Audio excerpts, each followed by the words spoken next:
In this video, I'm gonna teach you how to refund purchases on Fortnite. It's a very quick and easy process, so make sure to follow along. I'm gonna show you the two main ways that you have to refund your purchases on Fortnite. For the first one, all that you have to do is go inside of the launcher. This method is going to work regardless of which region of the world you are in.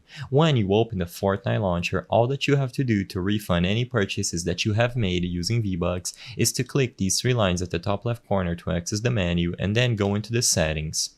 Now click settings once more, and on the last tab, the account and privacy tab, you will be able to find the recent purchases option. As you can see, returning purchases. In cases where you unintentionally purchase an item with V-Bucks and purchase cancellation is no longer available, you can use one of your 3 annual return tickets instead.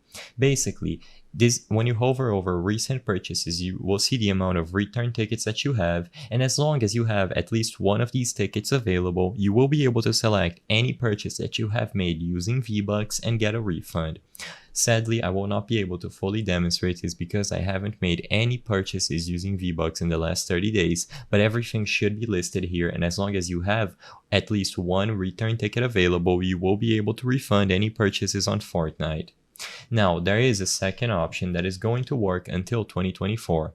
As you can see on the Federal Trade Commission website, they are offering refunds for all of your items inside of Fortnite. So if you are a US citizen, you will be able to apply for a refund and get your money back from any purchase you have made in Fortnite. So you don't even need the ticket in game. So if you want to get a refund for all the items on your account, go to this page on the FTC website, look for Fortnite Refunds FTC, and you will be able to apply.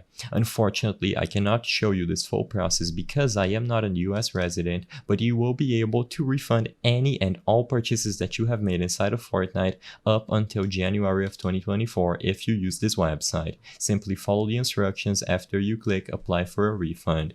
Alternatively, if you are not in the US or that method is not available anymore, this is what you have to do to get a refund. I hope I was able to help you on how to refund purchases on Fortnite. If this video helped you, please be sure to leave a like and subscribe for more quick and easy tips. Thank you for watching.